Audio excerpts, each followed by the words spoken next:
Alamogordo, Nuevo México, 16 de julio de 1945. La era atómica acaba de comenzar. Esta es la historia de un proyecto olvidado de los primeros días de aquella era. Antes de iniciar la carrera espacial de los años 60, Estados Unidos y la Unión Soviética gastaron miles de millones de dólares en otra carrera tecnológica: la construcción de un avión gigantesco propulsado por energía nuclear. Un avión tan avanzado que podría permanecer en el aire durante meses. Sin necesidad de repostar, se convertiría en la máquina de destrucción definitiva.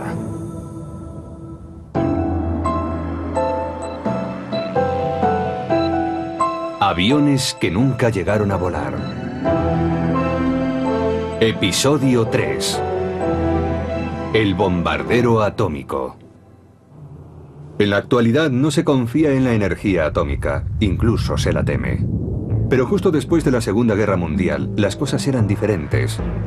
En Norteamérica la gente estaba cautivada por cierta manía nuclear. Se pensaba que pronto podría disponerse de una energía eléctrica tan barata que no merecería la pena poner contador. Habría coches, trenes, helicópteros y barcos propulsados por energía nuclear. La opinión general era muy favorable a la energía nuclear después de la guerra, e incluso durante los 20 años siguientes. Se decía que muy pronto estaría disponible y que sería casi gratuita. Se decían cosas como esa. Había quienes aseguraban que se podía utilizar para casi todo, especialmente para los transportes. Existía la idea totalmente disparatada, desde la perspectiva actual, de detonar bombas atómicas en los polos norte y sur para fundir el hielo y hacer que el clima mundial fuera más cálido. Y también habría aviones provistos de motores nucleares. Ya en 1942, Enrico Fermi y sus compañeros del proyecto Manhattan, de donde salió la primera bomba atómica, habían considerado la posibilidad de usar la energía atómica para propulsar un avión. La gran ventaja de dicho avión es que su radio de acción sería casi ilimitado. En 1950 el reabastecimiento en vuelo no había sido perfeccionado todavía, aunque los experimentos realizados por los británicos entre las dos guerras mundiales demostraron que la técnica de transferencia de combustible entre dos aviones en vuelo era fácilmente realizable. Pero en la época previa a la era del reactor no resultaría práctico transferir gran cantidad de combustible de un avión a otro en vuelo. Los británicos realizaron algunos experimentos de reabastecimiento en vuelo antes de la guerra, pero comprobaron que no podían transferir grandes cantidades de combustible para aumentar el radio de acción del avión. Durante la Segunda Guerra Mundial no hubo reabastecimiento en vuelo. Los B-17 y B-24 norteamericanos que volaron sobre Alemania fueron derribados masivamente antes de que los cazas de escolta, debido a su corto radio de acción, pudieran escoltarlos. Solo cuando cazas como el Mustang estuvieron equipados con depósitos de combustible suplementarios, pudieron realizarse incursiones diurnas sobre Alemania sin sufrir grandes pérdidas. El radio de acción de los aviones fue una constante preocupación para los militares. En 1937, el Army Air Corps encargó a la Lockheed el P-38 Lightning, un caza interceptor de gran radio de acción para operar principalmente sobre el Pacífico. Cuando entró en servicio en 1941, el P-38 tenía un radio de acción de 700 kilómetros. Norteamérica tuvo que combatir en áreas muy amplias y remotas. Tuvo que hacerlo sobre el Pacífico, lo que significaba que necesitaría aviones con gran autonomía. Y además debían ser seguros. Volar en un caza monomotor implicaba mucho riesgo, porque si el motor se paraba, el avión caía al mar. Eran necesarios dos motores. Se requería, por tanto, un avión rápido, seguro y bimotor como el P-38. En 1944, la Fuerza Aérea contó con el B-29 Super Fortress, un bombardero con un radio de acción de 4.500 kilómetros, capaz de llegar a Japón desde bases situadas en las islas del Pacífico. Durante la Segunda Guerra Mundial se resolverían algunos de los problemas de la aviación de la preguerra. Motores y fuselajes más grandes y más eficientes permitieron a los aviones comerciales atravesar por primera vez el océano sin tener que repostar. Esos avances permitieron a la aviación soñar con una nueva época repleta de posibilidades. Sin embargo, todos esos adelantos resultaron insuficientes ante un nuevo tipo de exigencias. Desde sus inicios, la Guerra Fría impondría unas necesidades muy concretas. Estados Unidos necesitaba un bombardero que llegara hasta objetivos en el interior de la Rusia soviética. Un bombardero con un radio de acción de decenas de millares de kilómetros. La respuesta estaría en un nuevo tipo de motor. En 1946, bajo el mando del general Curtis E. LeMay, la Fuerza Aérea de los Estados Unidos inició un programa llamado NEPA, cuyas siglas traducidas al castellano significan Propulsión de Aviones por Energía Nuclear. Su objetivo era estudiar la construcción de un bombardero propulsado por energía nuclear. Si el P-38 y el B-29 habían servido para enfrentarse a Japón en el Pacífico, un bombardero propulsado por energía nuclear parecía ser el medio ideal para cualquier posible conflicto con la Unión Soviética. La primera ventaja y las demás ventajas se derivaban de ella. Era que la duración del vuelo podía ser ampliada considerablemente, casi de forma ilimitada. Al cabo de un año comenzó el diseño de una de las más sorprendentes plataformas armamentísticas que jamás haya existido. Un bombardero propulsado por energía atómica. En 1948 el jefe del recientemente creado Mando Estratégico era el general Curtis E. LeMay. Estuvo al frente de la ofensiva de bombarderos B-29 contra Japón en el Pacífico. LeMay tenía fama de polémico, lo que en la aviación militar llaman un halcón. Era un general al que no le importaba demasiado la población civil. Había combatido en la Segunda Guerra Mundial. Había estado al mando de bombardeos tanto en Europa como en Japón. Era un general típico de la Segunda Guerra Mundial, con el comportamiento típico de un general de aquella época. LeMay quería disponer de un bombardero que contrarrestara definitivamente la nueva amenaza soviética. Debía estar provisto de motores nucleares y ser capaz de permanecer en vuelo por tiempo indefinido. Se convertiría en la principal arma norteamericana en cualquier guerra futura.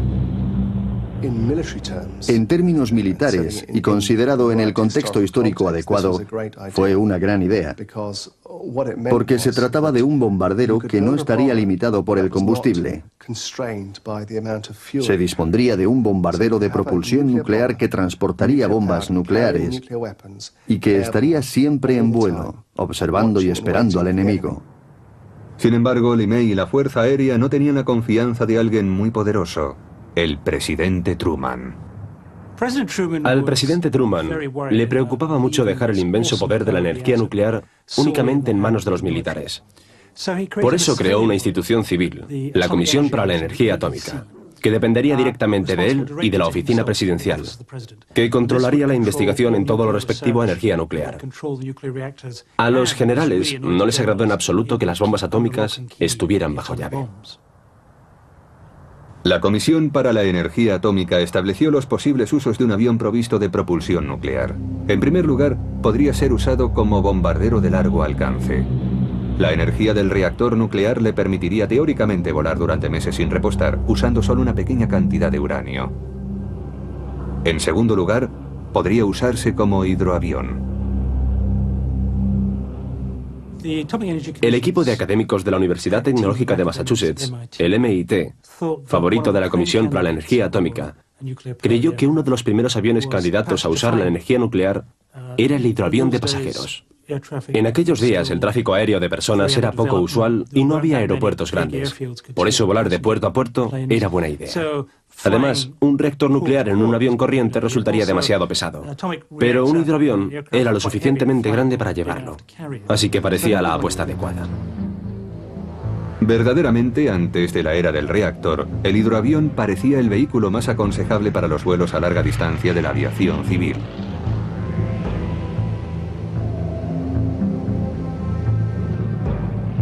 El diseño permitía llevar muchos pasajeros.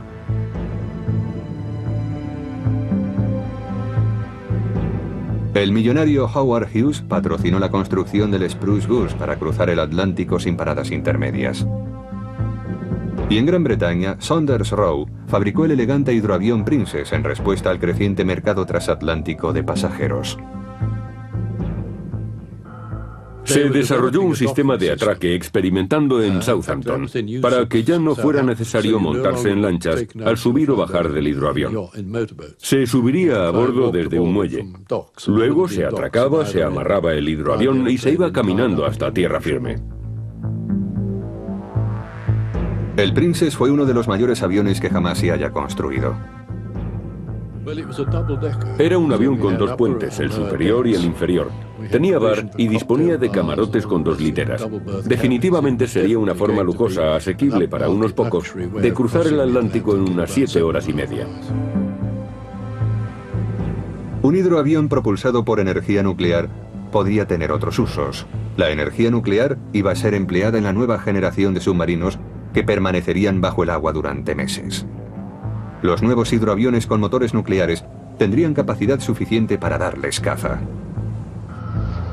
Septiembre de 1949. Un B-29 de reconocimiento recoge muestras de material radioactivo sobrevolando los cielos de la Unión Soviética. Era la prueba de que la vieja Rusia había entrado en la era nuclear. Al año siguiente, Corea del Norte invade Corea del Sur. La Guerra Fría se calienta.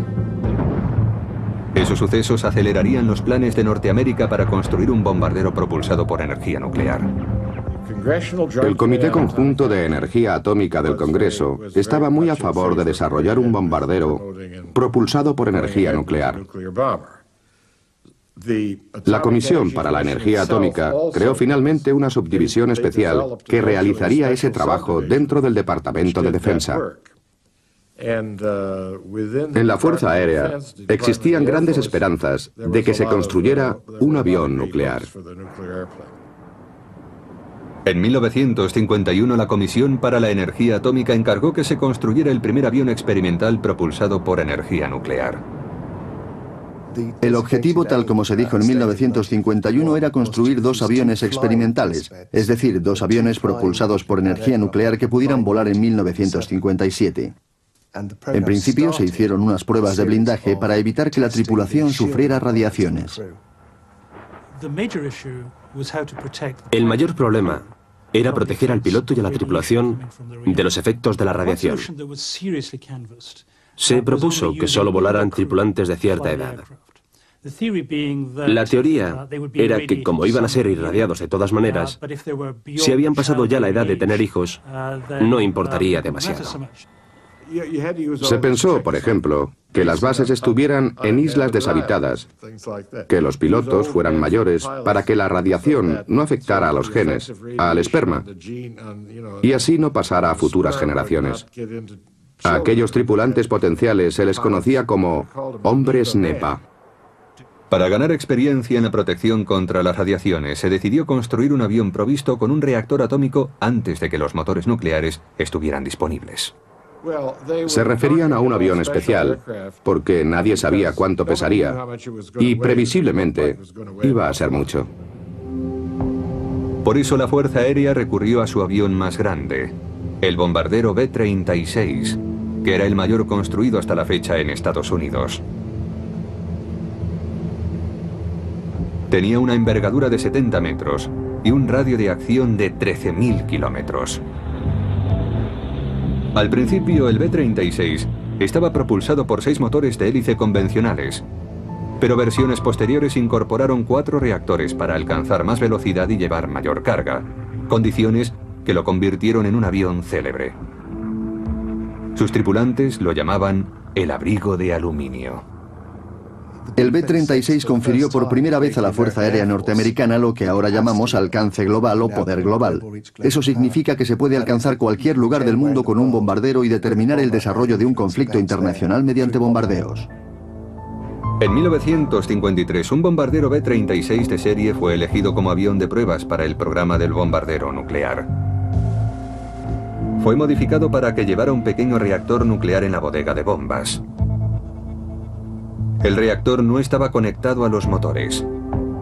Una nueva sección del morro llevaba una cabina apantallada con 12 toneladas de plomo y caucho para una tripulación de 5 hombres. Piloto, copiloto mecánico de vuelo y 2 ingenieros nucleares.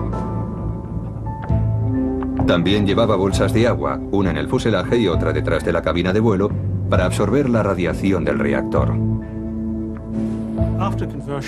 Después de la reconversión, el avión fue denominado NB-36. La N significaba nuclear.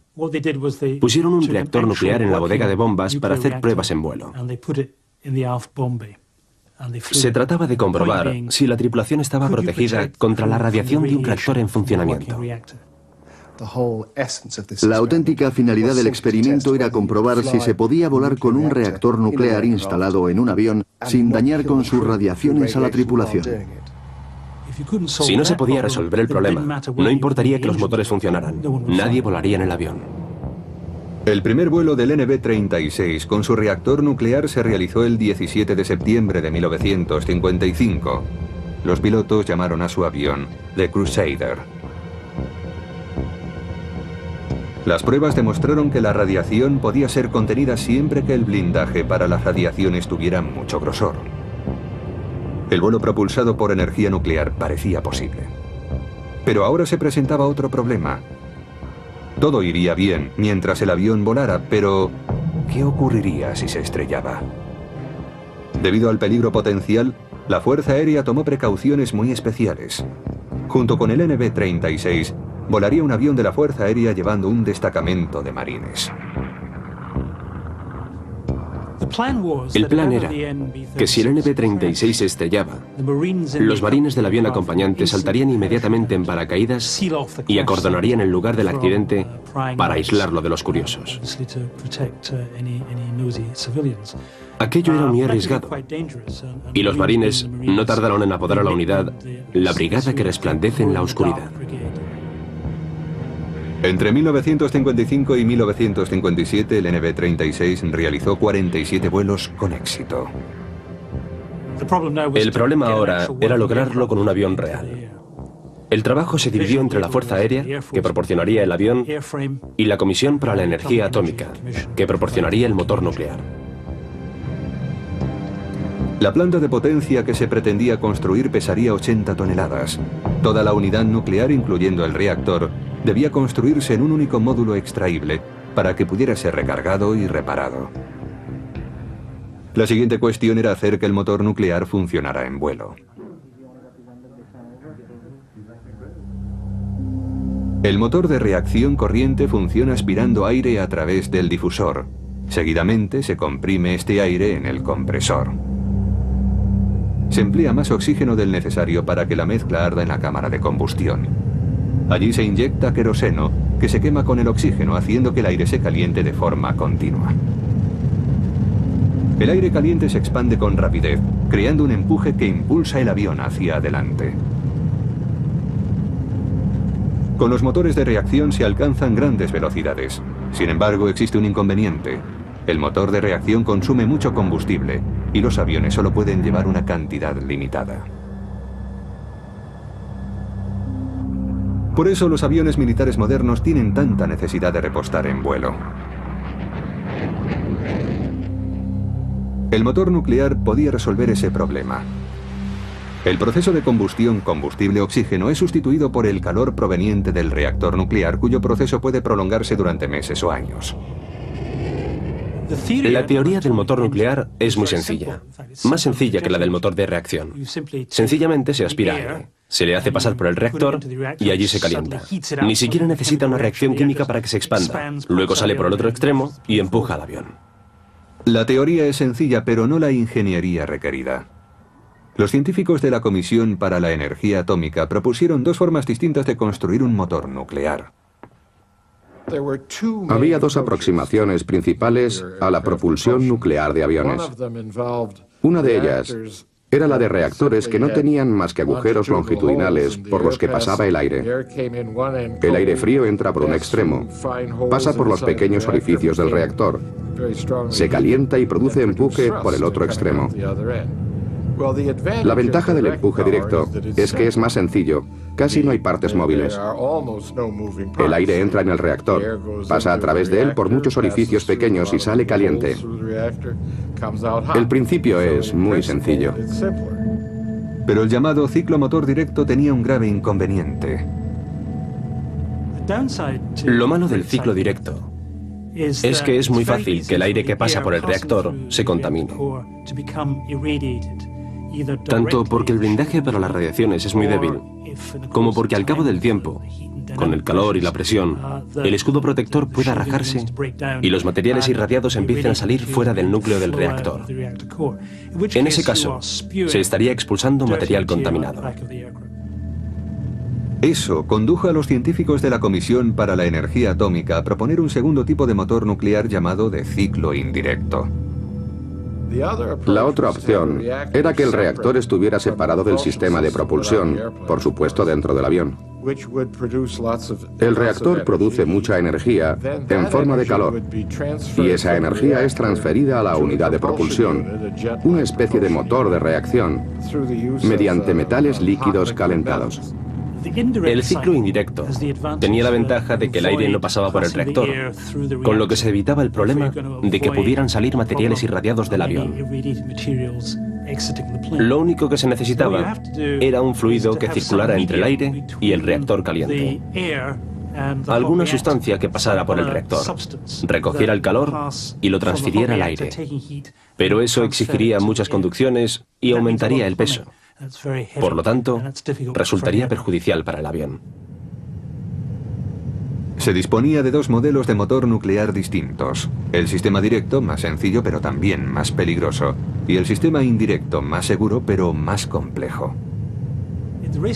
En la carrera hacia la construcción del motor nuclear, la General Electric optó por el ciclo directo, más sencillo aunque potencialmente sucio.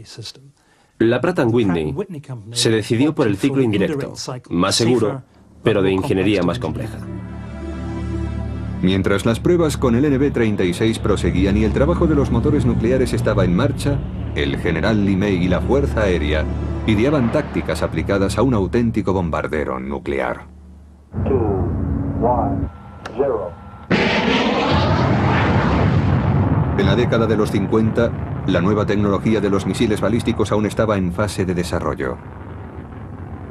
Los cohetes no eran precisos todavía, y no se quería que los pilotos de la época se convirtieran en vigilantes de los hilos donde se guardaban los misiles. Muchas personas de la Fuerza Aérea, especialmente las mayores y más expertas, preferían cuidar los aviones y no tanto los misiles. Los aviones nucleares les parecieron entonces un enviado del cielo. La gran ventaja que vieron en esos aviones es que podían estar indefinidamente en el aire. Eso quería decir que su alcance podría ser el que se precisara. Permanecerían constantemente en su puesto, tanto para la defensa como para la observación. El nuevo bombardero nuclear tendría una forma muy distinta a la de sus predecesores. Se llamaría WS-125. Y su diseño y construcción fueron confiados a la Convair, fabricante del B-36.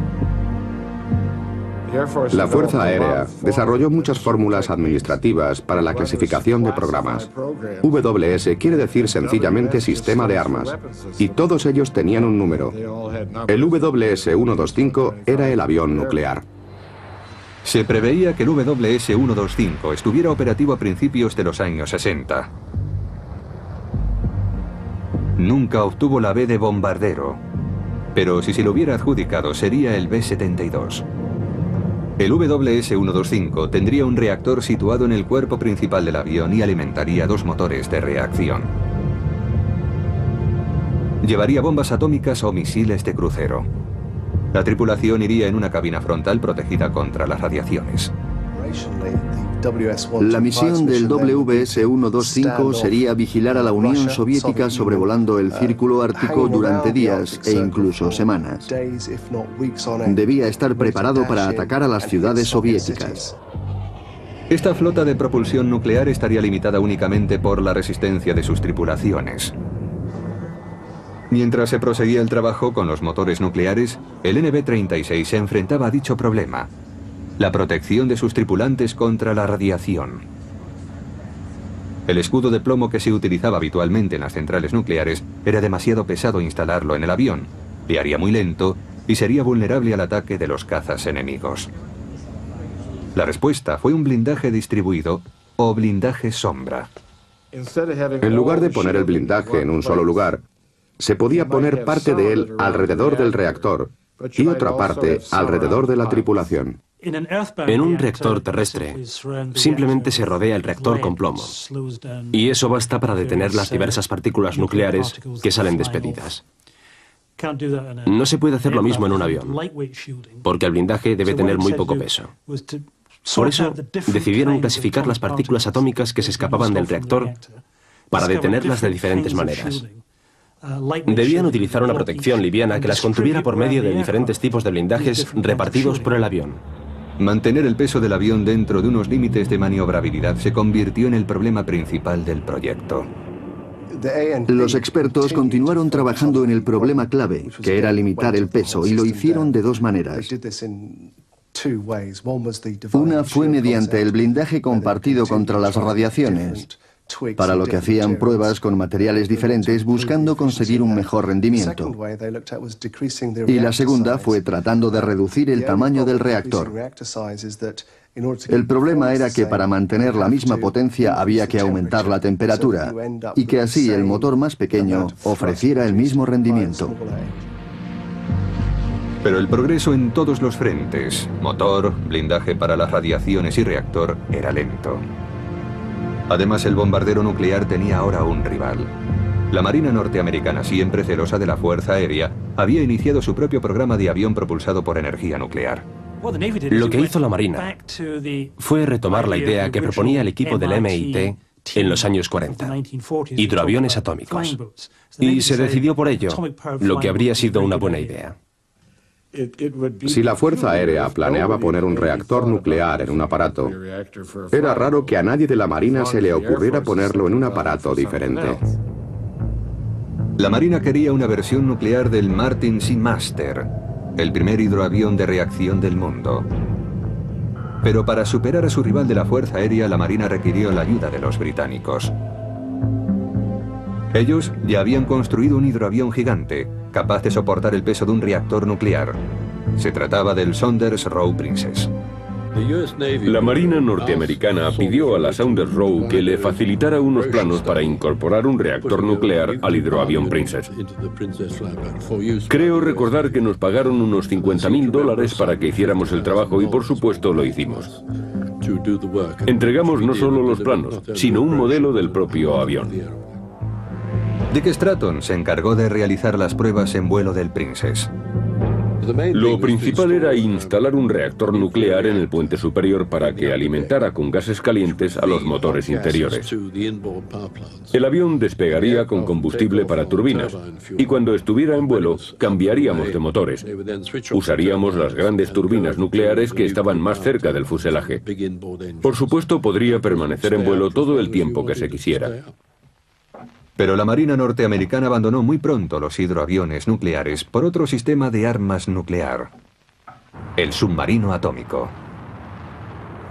La gran ventaja del submarino propulsado por energía nuclear es que podía utilizar un blindaje de plomo contra las radiaciones, pues el peso no suponía un problema.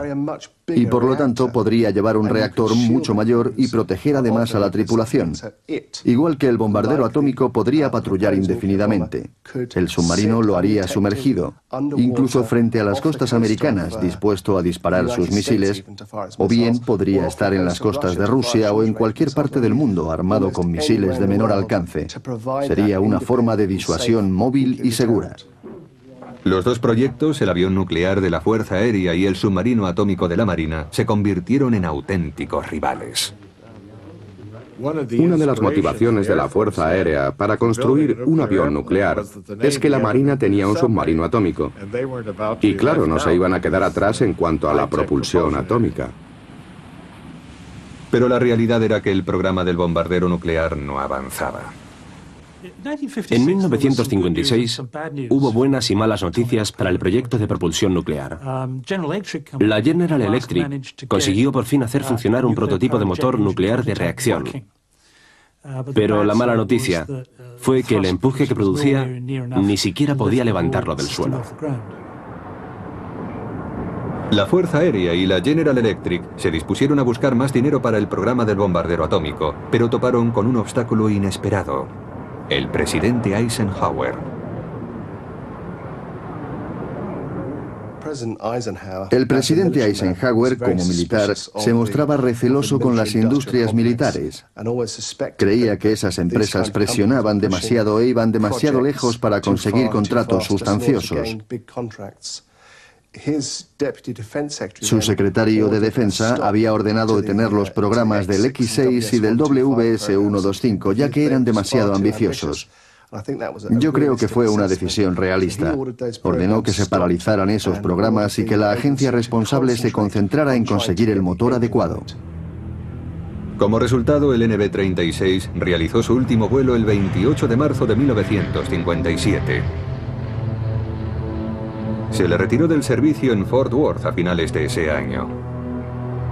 Fue desmantelado varios meses más tarde y se enterraron las piezas radiactivas. Parecía que el proyecto del avión propulsado por energía nuclear había llegado a su fin.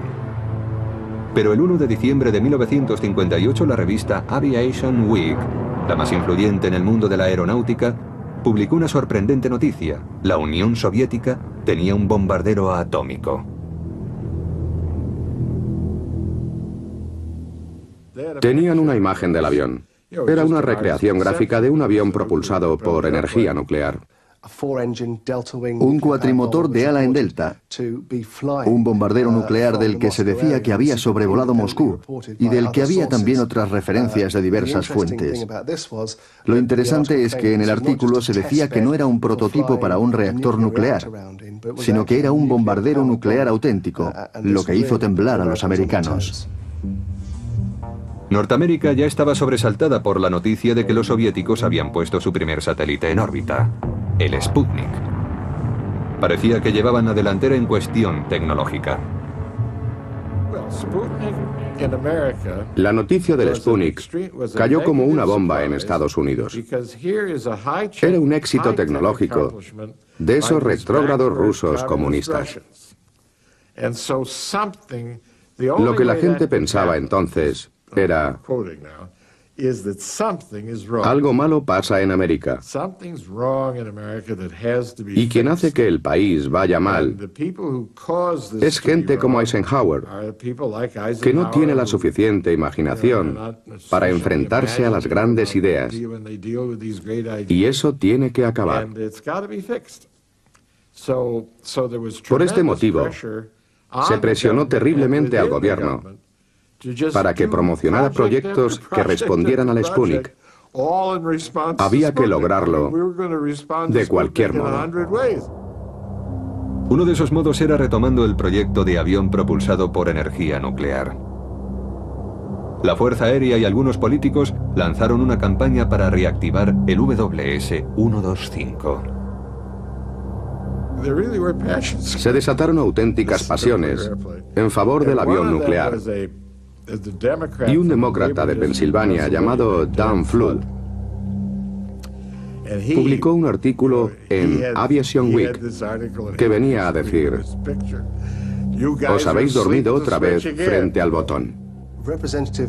Melvin Price, presidente del Subcomité de Energía Atómica del Congreso, dijo que los rusos estaban de 3 a 5 años por delante de los americanos en cuanto a propulsión nuclear de aviones, y pidió que se hiciera algo para acortar la distancia y ponerse a la misma altura. Recuerdo una reunión secreta que mantuvimos con un comité del Senado encargado de asuntos militares. En referencia al famoso artículo de Aviation Week, nos dijeron: ¿por qué no hacéis algo al respecto? ¿No os dais cuenta de la importancia que tiene? Pero yo sabía lo suficiente acerca de la tecnología soviética para tomar la noticia en serio. Sabía que era una meta muy difícil de alcanzar. Nosotros no pudimos. Y por supuesto, ellos tampoco. La Unión Soviética llevaba trabajando muchos años en varios proyectos de aviones nucleares. Fue un proyecto descabellado que desarrollaron a principios de los años 50. Se trataba de un hidroavión que pesaba 1000 toneladas. El verdadero objetivo de los soviéticos era mantenerse a la altura de los americanos y construir su propia versión de un bombardero propulsado por energía nuclear. Los soviéticos ya disponían de un bombardero con un amplio radio de acción. En Occidente fue conocido con el nombre en código de la OTAN, Bear. Pero el Bear era demasiado lento para esquivar las defensas norteamericanas, equipadas con nuevos misiles e interceptores. Además, parecía que la Unión Soviética estaba desarrollando un bombardero nuclear como alternativa. Se llamó M-50. La OTAN lo llamó Bounder. ¿Aventajarían los soviéticos a los norteamericanos en el campo de los aviones nucleares? Los investigadores soviéticos en esta materia estaban a la par que los americanos. Tenían que enfrentarse a los mismos problemas: el peso del reactor y el blindaje para las radiaciones, y llegaron al mismo tipo de soluciones. Los soviéticos adoptaron también la solución del blindaje distribuido contra las radiaciones. Curiosamente, el tamaño del reactor que proyectaban era muy similar al de los americanos. Pesaba 80 toneladas. Las noticias de los avances soviéticos con los aviones atómicos, junto con el éxito del Sputnik, cambió el rumbo de la política norteamericana. La Corporación de Energía Atómica, el Departamento de Defensa, varios dirigentes del mismo y la Fuerza Aérea utilizaron toda su influencia para conseguir que se reanudara el programa del bombardero nuclear. Se trataba de recuperar el prestigio y amortizar las inversiones anteriores. Pretendían que el presidente les apoyara y que el avión estuviera listo a principios de los años 60. El presidente Eisenhower asignó más presupuesto al proyecto, pero seguía mostrándose receloso y puso el programa en manos de alguien en quien podía confiar.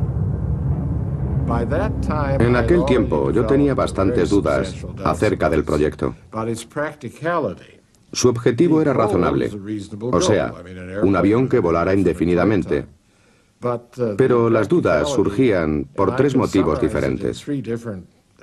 Los tres muy relacionados entre sí. Uno es que los aviones se estrellan, y la idea de volar con un reactor que podría estrellarse en cualquier parte no es algo aceptable. El segundo se refiere al motor de ciclo directo, de calor directo. Era inevitable que expulsara elementos radioactivos por la cola. Y el tercero eran los pilotos. La cuestión del blindaje para las radiaciones era muy seria.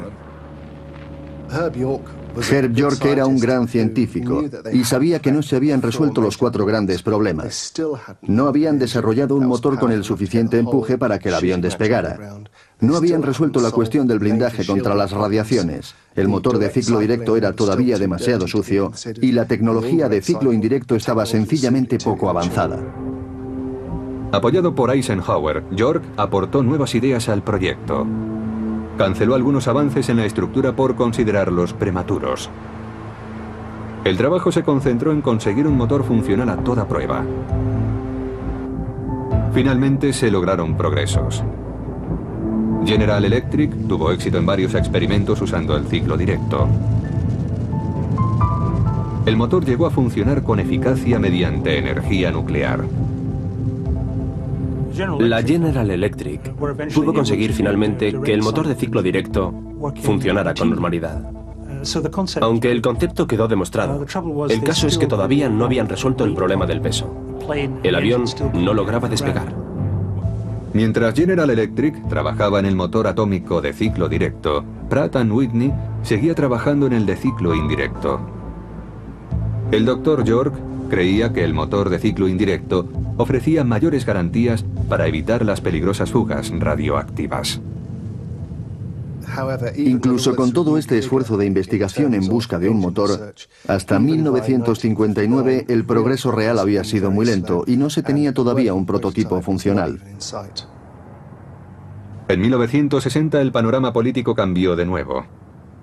Kennedy fue elegido presidente de los Estados Unidos, venciendo al que fuera vicepresidente de Eisenhower, Richard Nixon. Kennedy había acusado a la administración republicana de Eisenhower de permitir que la Unión Soviética adelantara a Norteamérica en el campo tecnológico y militar. ¿Reanudaría Kennedy el proyecto del WS-125? Durante la campaña por la presidencia, Kennedy acusó a Eisenhower de permitir que América fuera por detrás de Rusia en el campo militar. Acusó a Eisenhower de lo que denominó el lapso de los misiles. Rusia disponía de más misiles que América y con los bombarderos había también otro lapso similar. Pero al acceder a su nuevo cargo, Kennedy descubrió otro secreto de Eisenhower. Durante los últimos meses de su legislatura, había declarado confidenciales las noticias acerca de los avances militares soviéticos. El nuevo avión espía U-2 y los primeros satélites de reconocimiento norteamericanos habían descubierto el estado real de las fuerzas soviéticas. Cuando Kennedy llegó a la Casa Blanca, sufrió un verdadero shock. No existía tal lapso de bombarderos. Más bien parecía que la Unión Soviética no disponía de ningún bombardero operativo, no existía el lapso de los misiles, y lo que es peor, parece que no tenían ningún bombardero propulsado por energía nuclear. Es posible que nunca existiera. La noticia lanzada por Aviation Week acerca del avión soviético propulsado por energía nuclear había sido una farsa. Nunca existió un bombardero nuclear. Existió el Bounder, aunque solo construyeron un ejemplar. Pero el M-50 Bounder estaba propulsado por motores de reacción normales y no era un avión muy eficiente. Al saberlo, se canceló el proyecto del bombardero nuclear americano y también cualquier posibilidad de resucitar el WS-125. Todo lo que quedó cuando llegó a la presidencia fue la investigación y el desarrollo del motor indirecto, el de metal líquido. Ya no se volvió a hablar del avión. Cuando Kennedy llegó a presidente, canceló el 95% del programa. El proyecto del bombardero atómico fue finalmente cancelado en marzo de 1961, solo un mes después de que Kennedy entrara en la Casa Blanca. Lo sorprendente es que justo cuando Kennedy canceló el programa del MIT, se estaban consiguiendo avances en lo referente a los materiales del reactor. Dichos avances permitían luego la construcción de motores ligeros que serían utilizados en los vuelos espaciales. Hoy en día, si se quisiera construir un motor nuclear para un avión, probablemente se conseguiría, dada la tecnología de que se dispone. El avión nuclear fue superado por los acontecimientos. Los submarinos nucleares Polaris de la Marina entraron en servicio y Estados Unidos dispuso de misiles balísticos con amplio radio de acción y gran precisión. El bombardero tripulado, independientemente de su planta de potencia, se había hecho vulnerable a los misiles antiaéreos. El sueño americano del vuelo nuclear había fracasado. Pero la historia del bombardero propulsado por energía nuclear tenía todavía un secreto que revelar. El mayor de todos. A principios de los años 90 se supo que la Unión Soviética construyó un avión propulsado por energía nuclear que voló en el año 61. Todo Occidente se quedó perplejo cuando cayó el telón de acero. Y se descubrió que efectivamente los rusos habían construido un avión propulsado por energía nuclear. Voló 40 veces, pero eso fue en los años 60, y sencillamente no protegieron a la tripulación. Khrushchev estaba tan preocupado con los avances americanos en la construcción de un bombardero atómico que exigió que se construyera uno. Lo cierto es que solo se trataba de rivalizar con los estadounidenses. Construyeron un motor de ciclo directo rudimentario, con un blindaje muy básico que no protegía de la radiación a los tripulantes, y además el avión inundaba el entorno de residuos radioactivos mientras volaba. Los soviéticos eligieron el Bear como avión de pruebas. Estaba propulsado con 2 turbohélices convencionales, pero también llevaba 2 motores de reacción de ciclo directo, alimentados por un reactor instalado en el fuselaje. Se realizaron unos 40 vuelos con aquellos motores entre 1961 y 1969. El piloto de pruebas fue Gurionov. He tenido acceso a una carta del piloto de pruebas Gurionov en la que dice: todos padecimos la radiación, pero la ignoramos. De las 2 tripulaciones completas, solo 3 hombres sobrevivimos. De entre los fallecidos, el primero en morir, un joven técnico, solo vivió 3 años después de los vuelos. El problema de proteger a la tripulación de la radiación nunca ha sido resuelto, pero las ideas en que se basó el proyecto del NB-36 siguen influyendo en la investigación militar norteamericana. Siempre que se invierte dinero en alta tecnología, existe la posibilidad, casi siempre la certeza, de conseguir avances útiles. En abril de 1961, un mes después de que Kennedy cancelara el programa del bombardero nuclear, se adjudicó un encargo a la Chance Bot para que construyera un misil de crucero con motor nuclear. Sin tripulación no requeriría un fuerte blindaje contra las radiaciones. La nueva arma dispondría de un reactor nuclear de ciclo directo. Justo cuando dejé de ser el director de Livermore, nos hicieron responsables del diseño del reactor de un misil nuclear de crucero.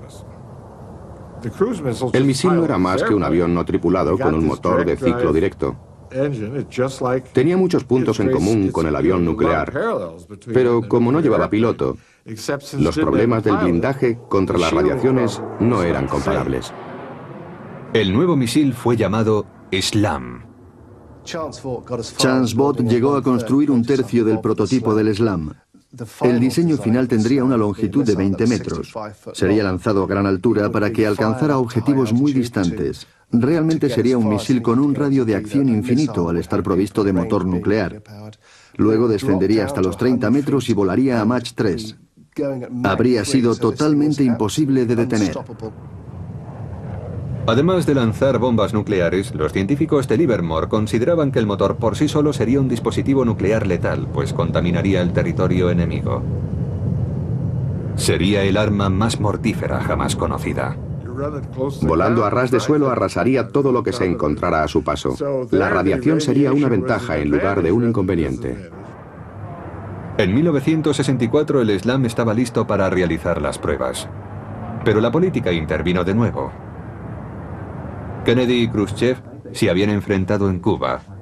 El mundo estuvo muy cerca del holocausto nuclear.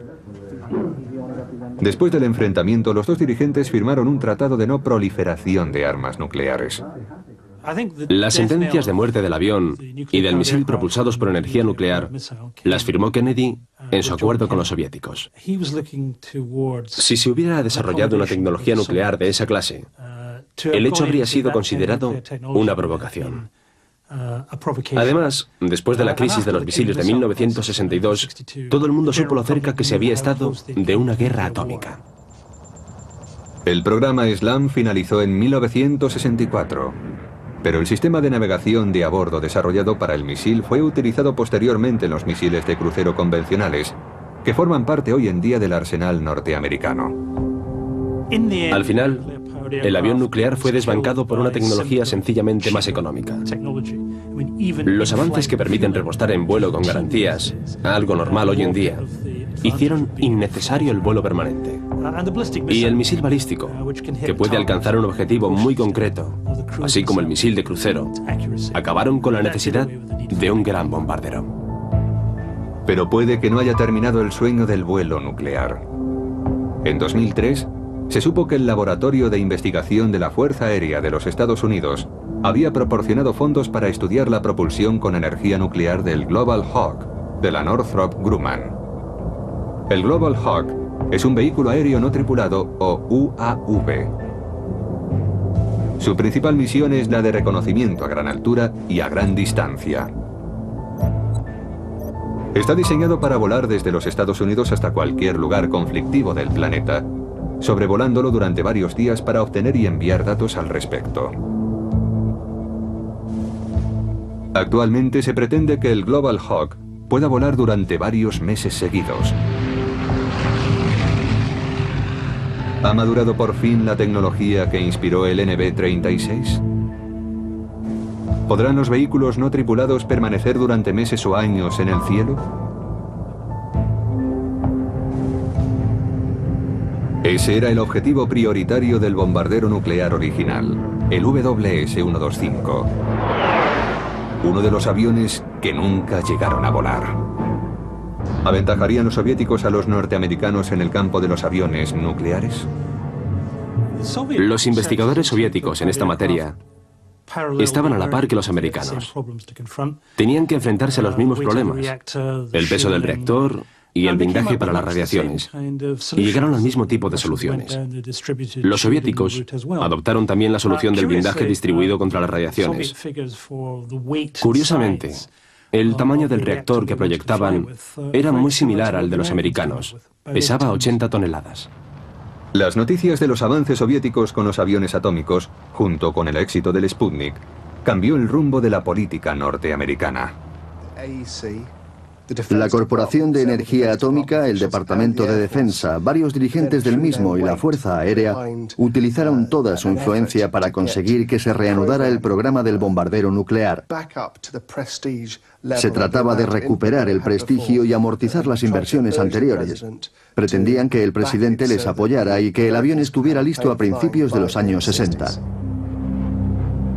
El presidente Eisenhower asignó más presupuesto al proyecto, pero seguía mostrándose receloso y puso el programa en manos de alguien en quien podía confiar. En aquel tiempo yo tenía bastantes dudas acerca del proyecto. Su objetivo era razonable, o sea, un avión que volara indefinidamente. Pero las dudas surgían por tres motivos diferentes. Los tres muy relacionados entre sí. Uno es que los aviones se estrellan, y la idea de volar con un reactor que podría estrellarse en cualquier parte no es algo aceptable.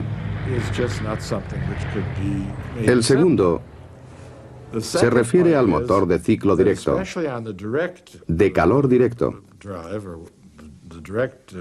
Era inevitable que expulsara elementos radioactivos por la cola. Y el tercero eran los pilotos.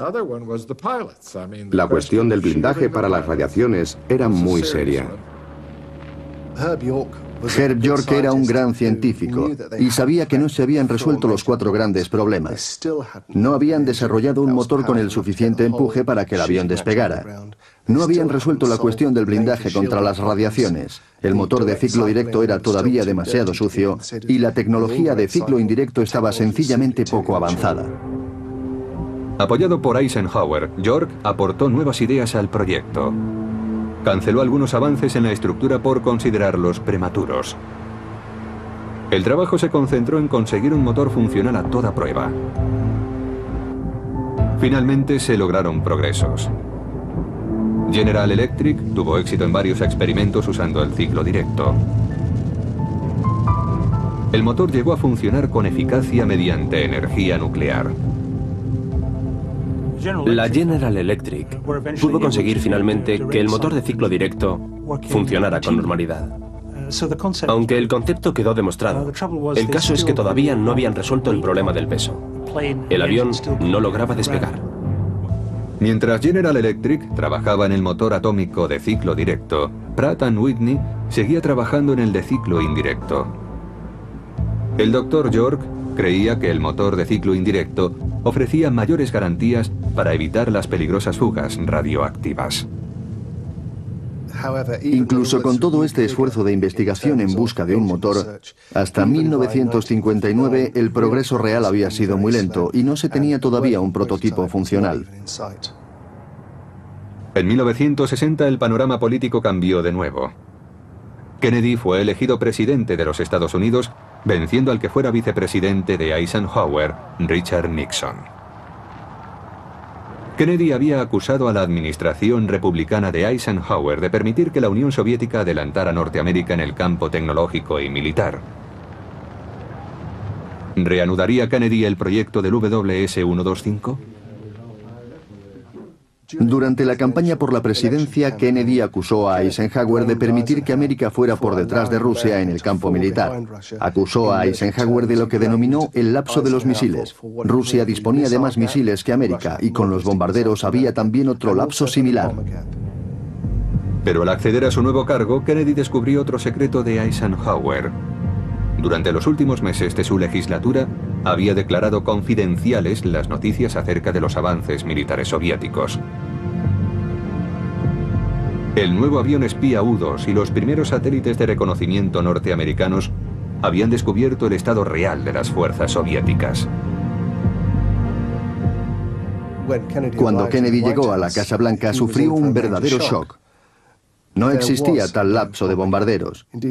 Más bien parecía que la Unión Soviética no disponía de ningún bombardero operativo, no existía el lapso de los misiles, y lo que es peor, parece que no tenían ningún bombardero propulsado por energía nuclear.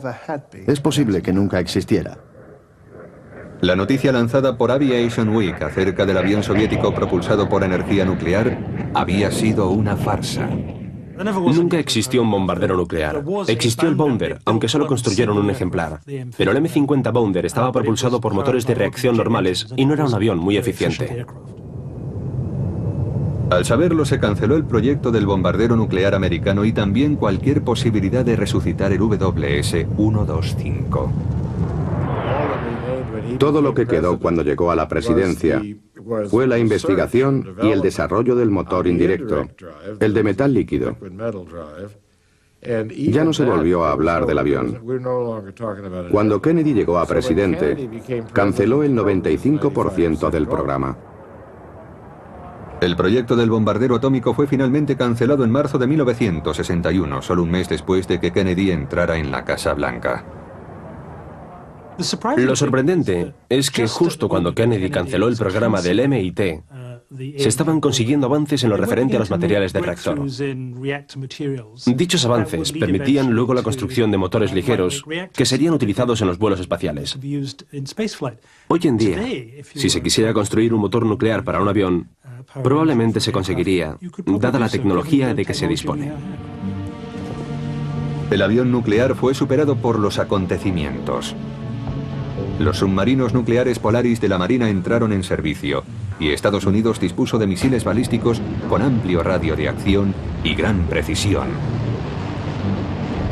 El bombardero tripulado, independientemente de su planta de potencia, se había hecho vulnerable a los misiles antiaéreos. El sueño americano del vuelo nuclear había fracasado.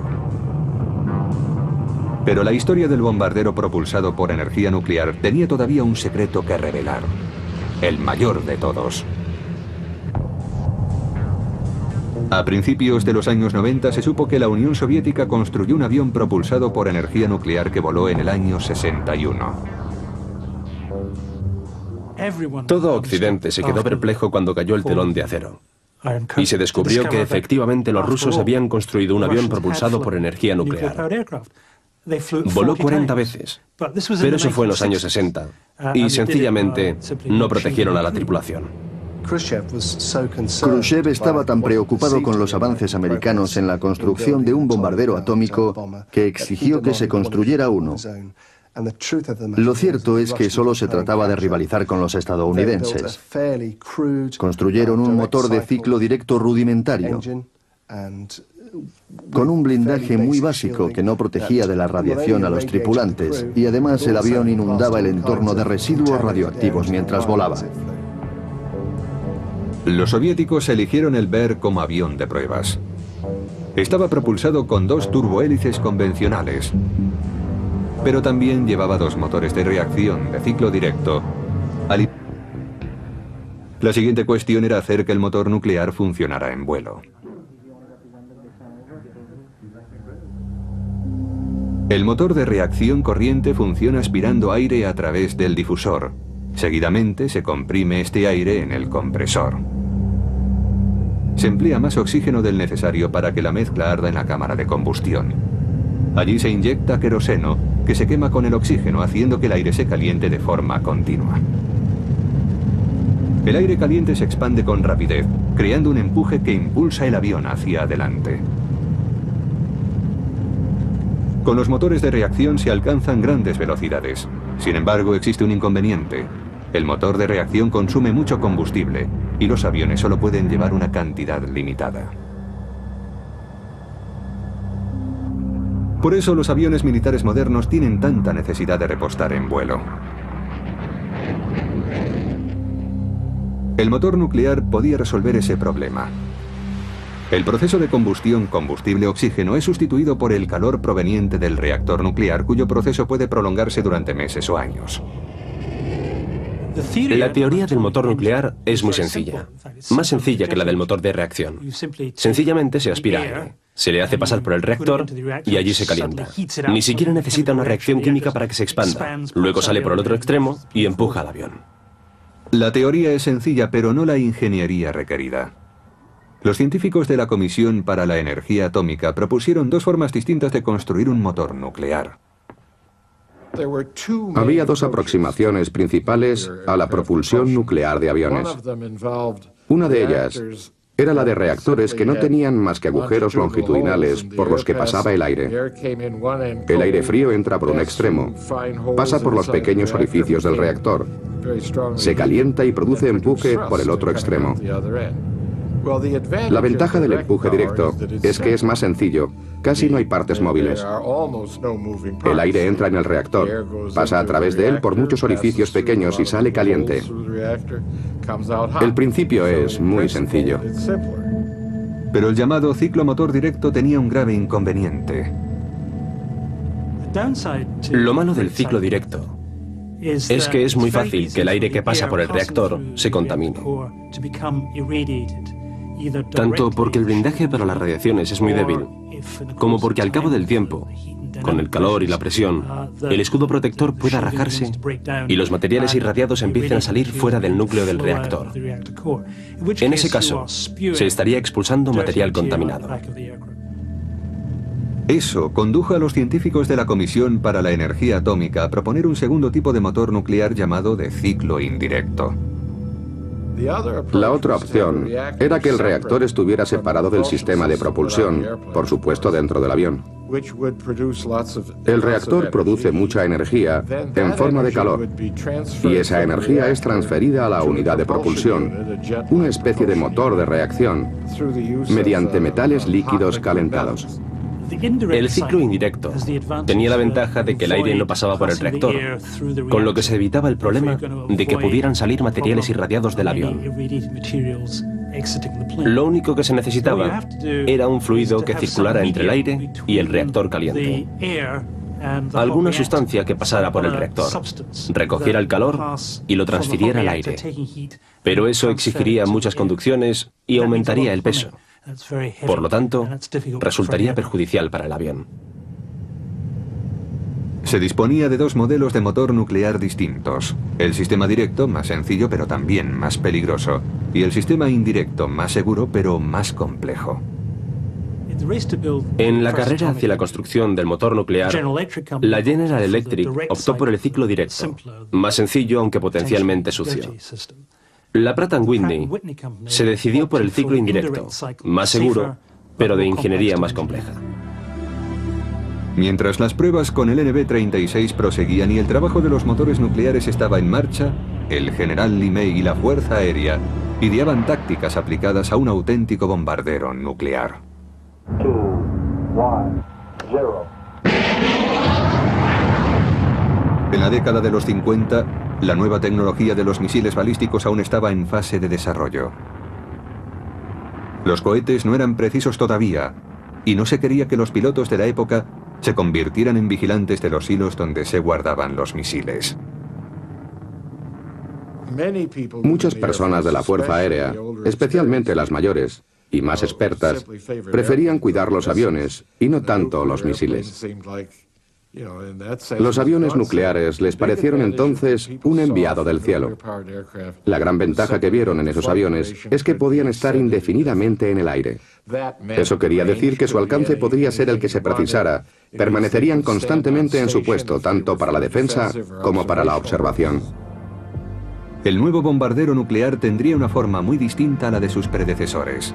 Se llamaría WS-125. Y su diseño y construcción fueron confiados a la Convair, fabricante del B-36.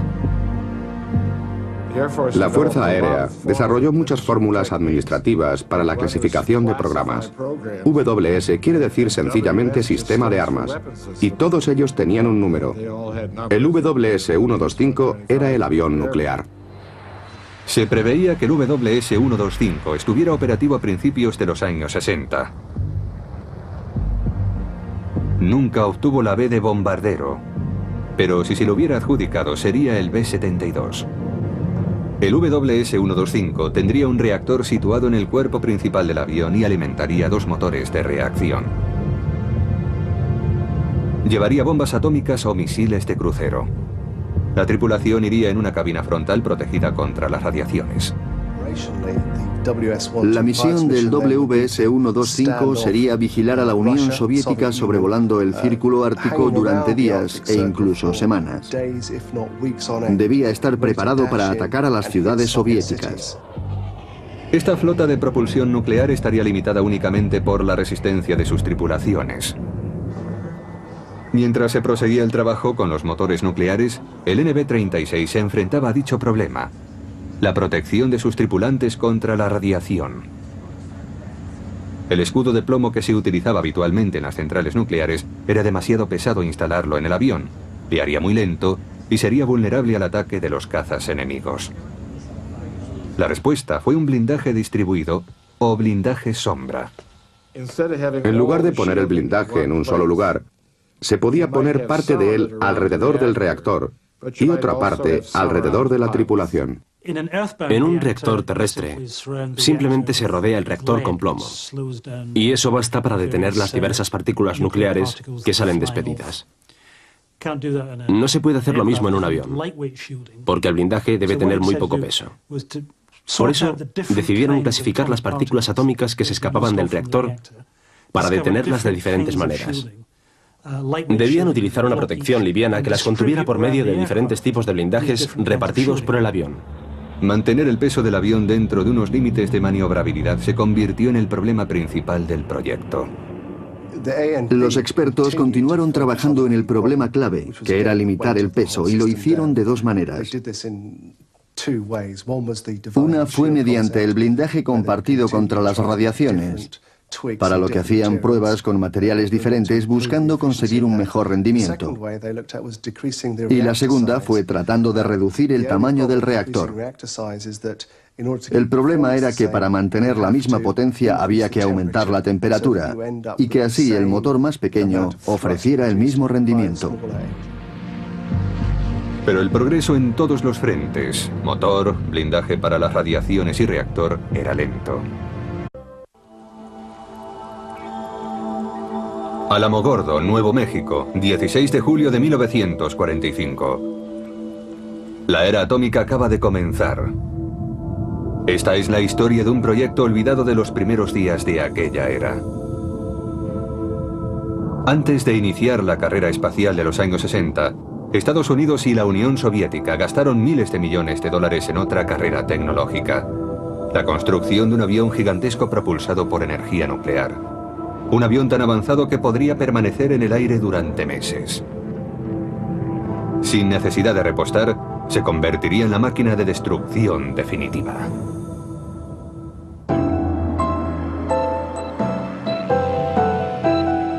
Aviones que nunca llegaron a volar. Episodio 3. El bombardero atómico. En la actualidad no se confía en la energía atómica, incluso se la teme. Pero justo después de la Segunda Guerra Mundial, las cosas eran diferentes. En Norteamérica la gente estaba cautivada por cierta manía nuclear.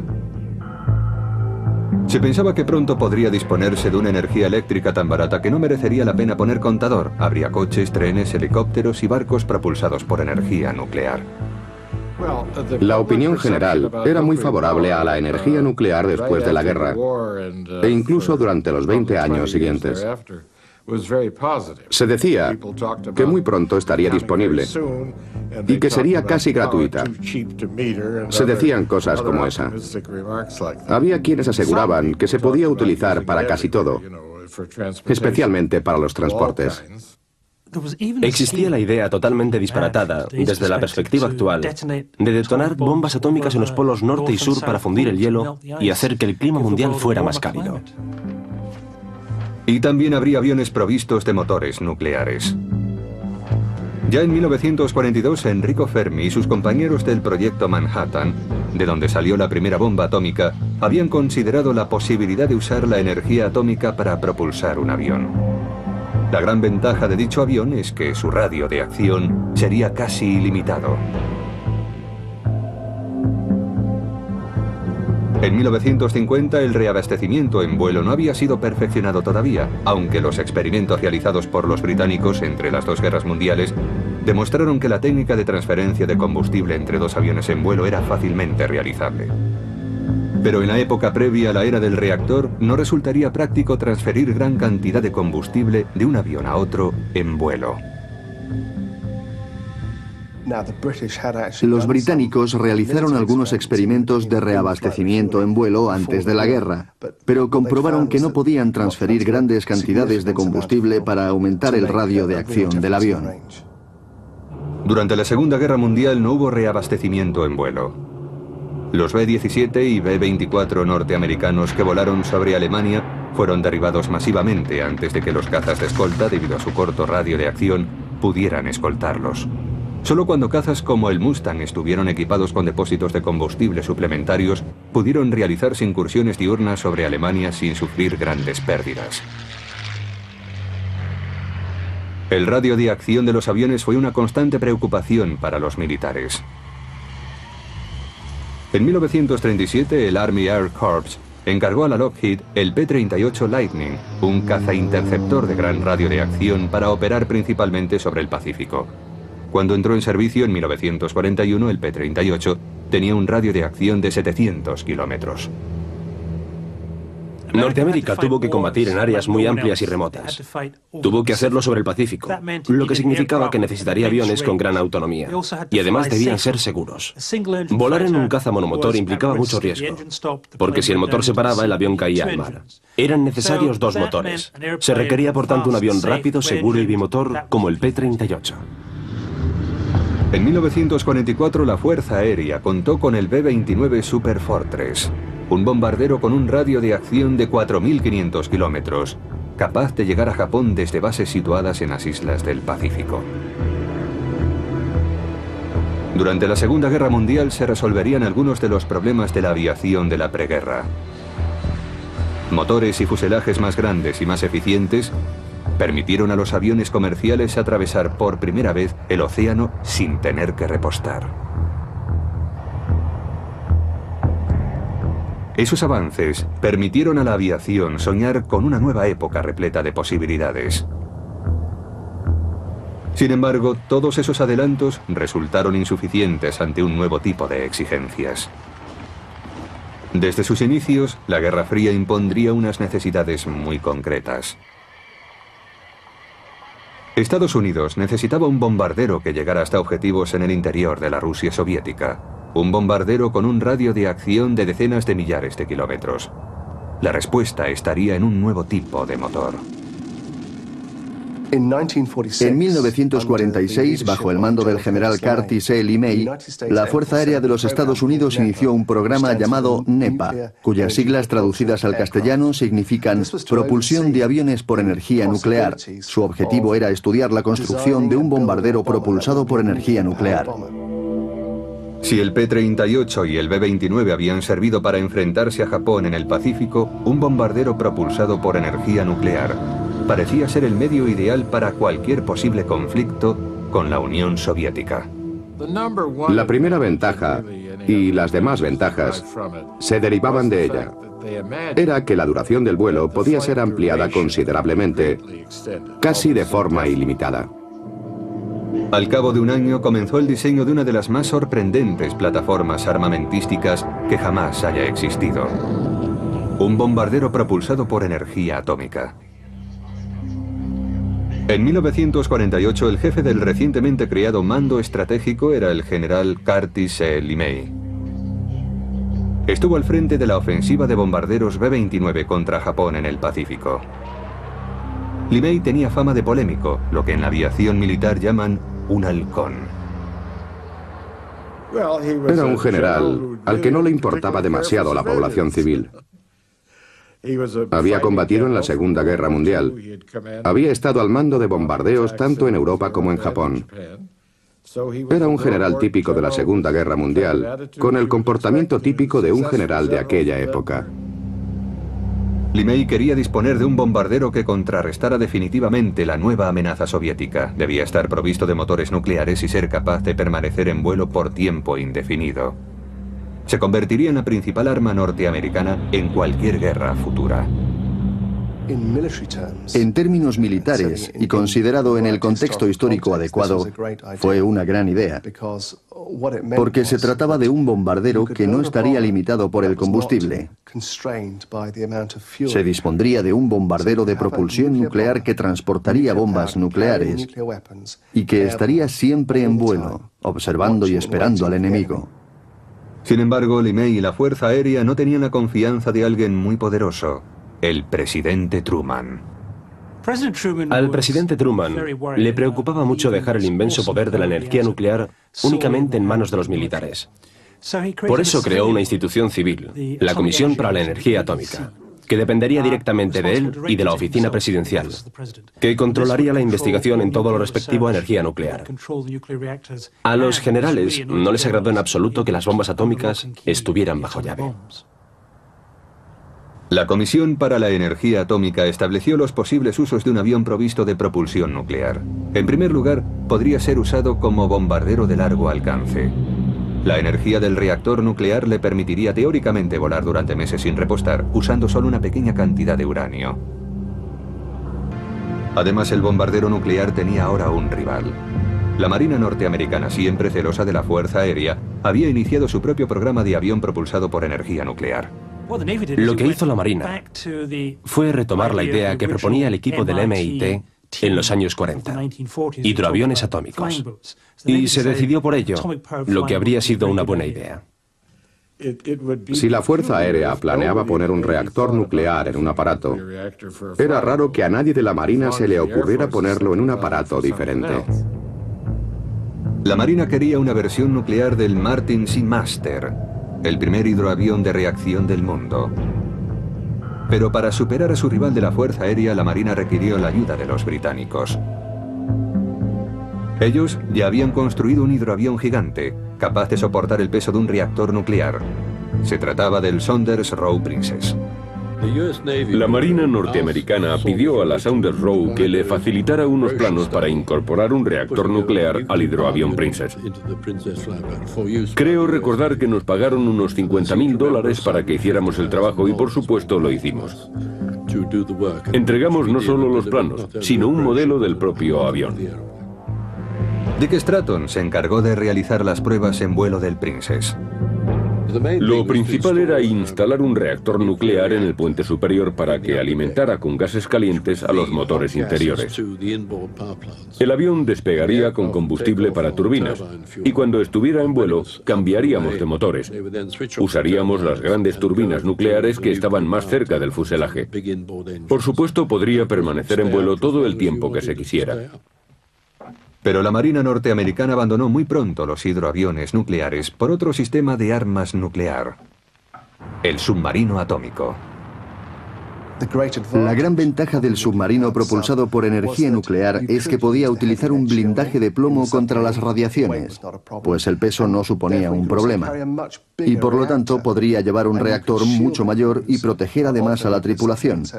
Igual que el bombardero atómico podría patrullar indefinidamente, el submarino lo haría sumergido, incluso frente a las costas americanas, dispuesto a disparar sus misiles, o bien podría estar en las costas de Rusia o en cualquier parte del mundo armado con misiles de menor alcance.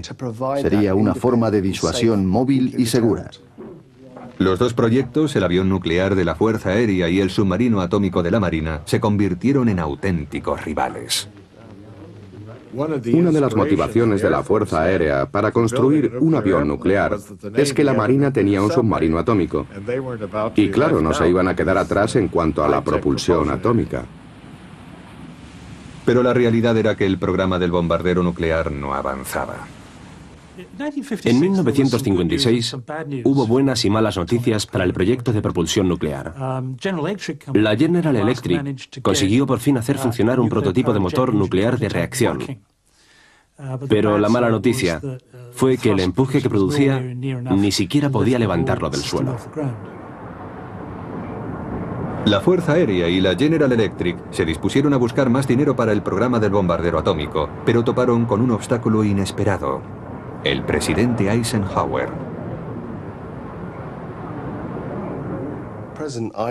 El presidente Eisenhower, como militar, se mostraba receloso con las industrias militares.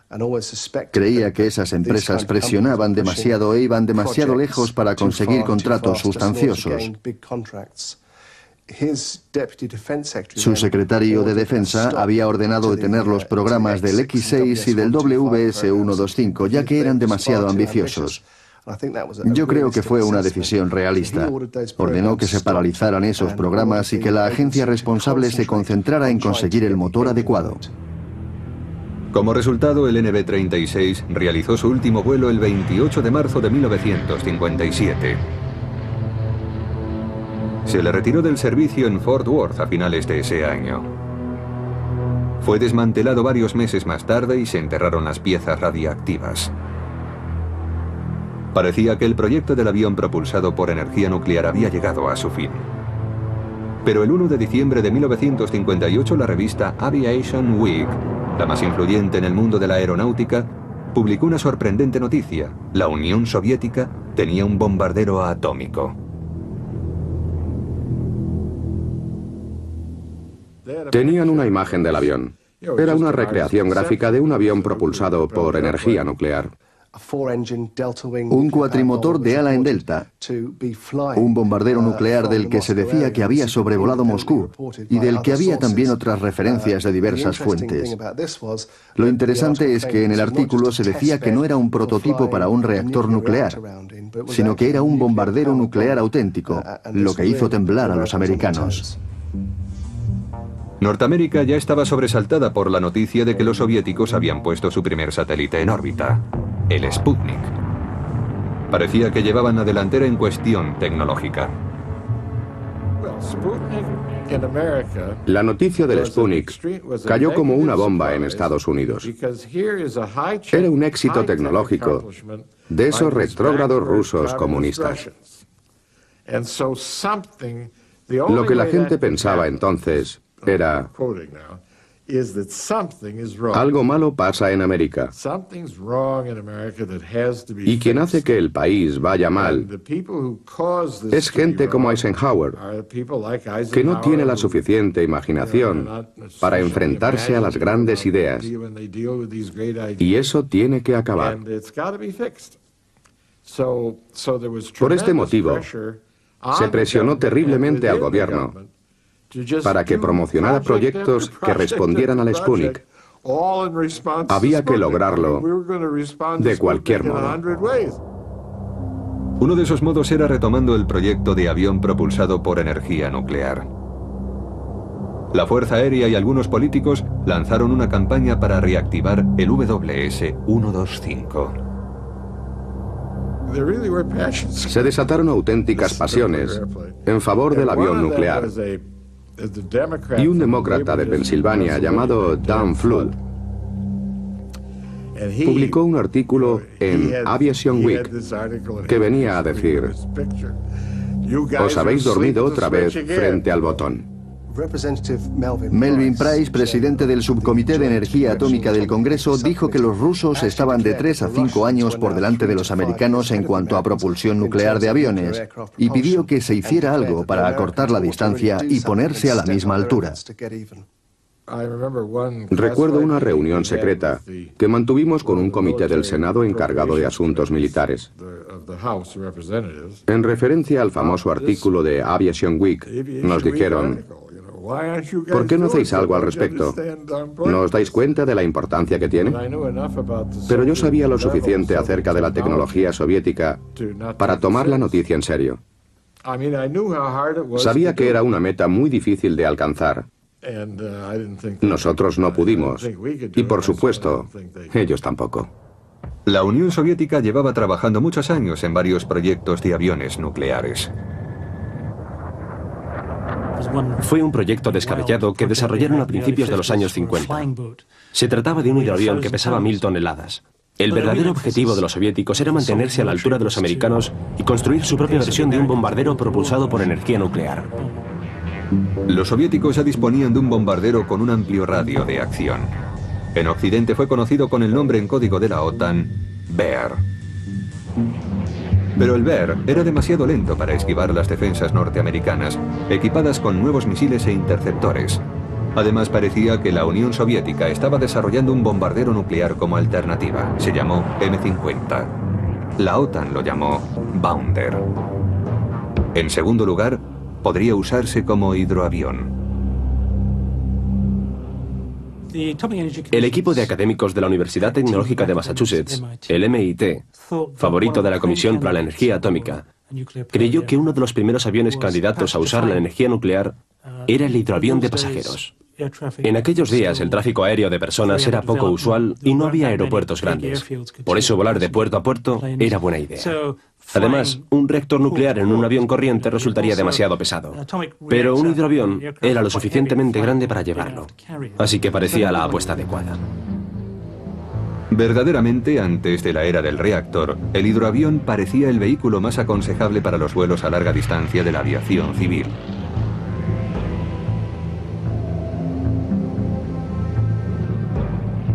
El diseño permitía llevar muchos pasajeros.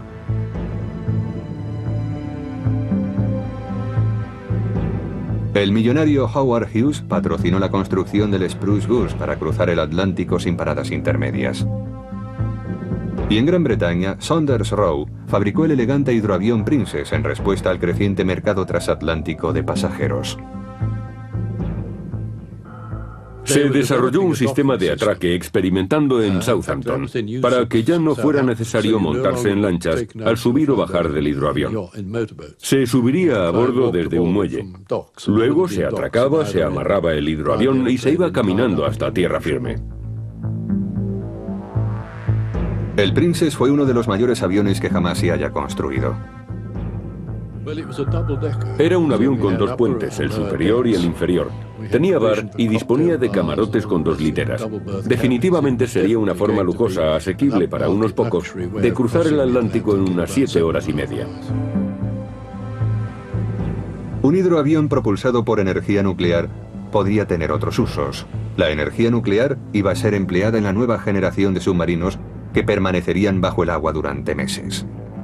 Los nuevos hidroaviones con motores nucleares tendrían capacidad suficiente para darles caza. Septiembre de 1949. Un B-29 de reconocimiento recoge muestras de material radioactivo sobrevolando los cielos de la Unión Soviética.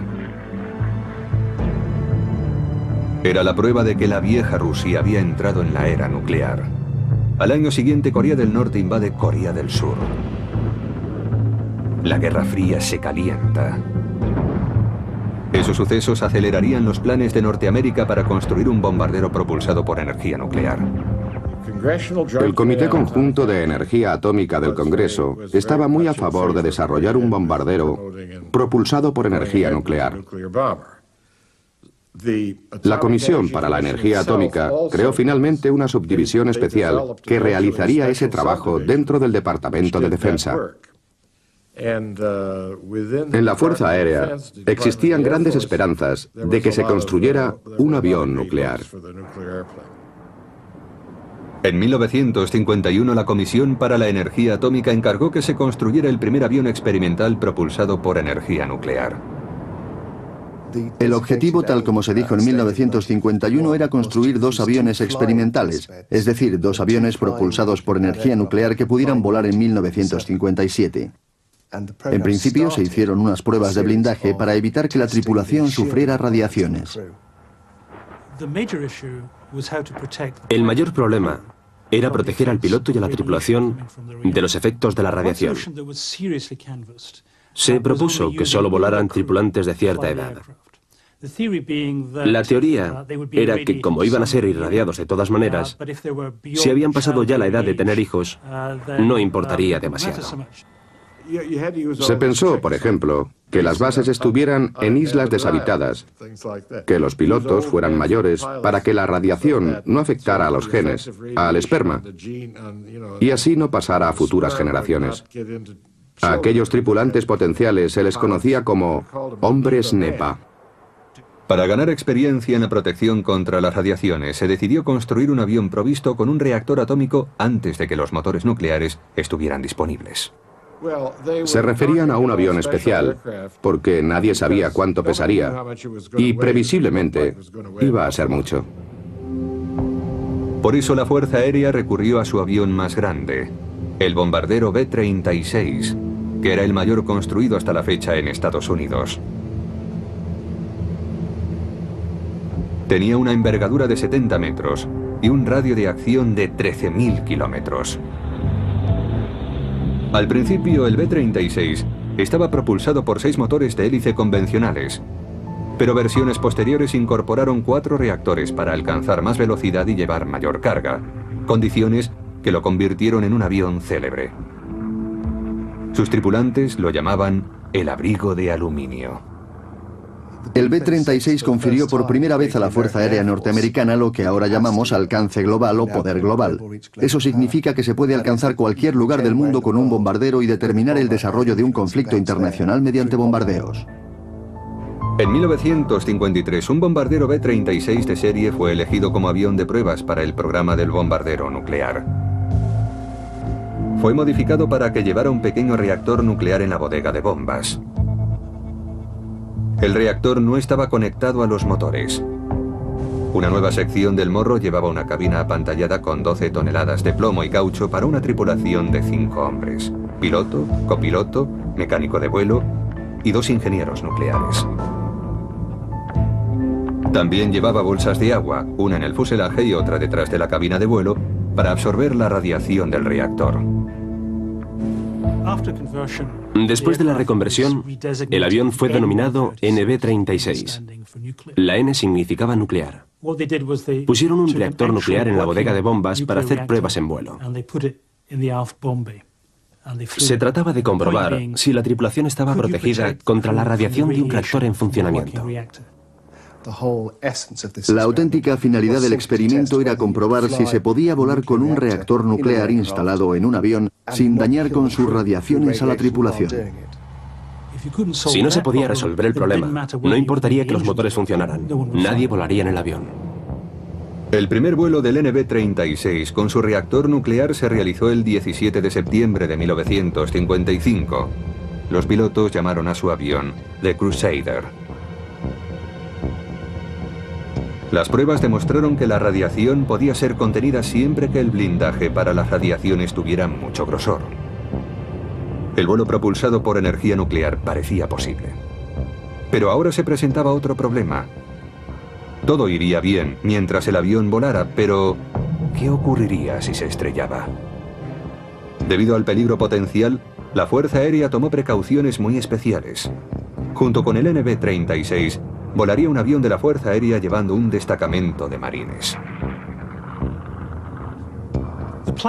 El plan era que si el NB-36 se estrellaba, los marines del avión acompañante saltarían inmediatamente en paracaídas y acordonarían el lugar del accidente para aislarlo de los curiosos. Aquello era muy arriesgado, y los marines no tardaron en apodar a la unidad la brigada que resplandece en la oscuridad. Entre 1955 y 1957, el NB-36 realizó 47 vuelos con éxito. El problema ahora era lograrlo con un avión real. El trabajo se dividió entre la Fuerza Aérea, que proporcionaría el avión, y la Comisión para la Energía Atómica, que proporcionaría el motor nuclear.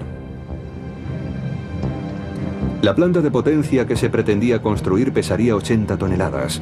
Toda la unidad nuclear, incluyendo el reactor, debía construirse en un único módulo extraíble para que pudiera ser recargado y reparado. La Guerra Fría impondría unas necesidades muy concretas. Estados Unidos necesitaba un bombardero que llegara hasta objetivos en el interior de la Rusia soviética. Un bombardero con un radio de acción de decenas de millares de kilómetros.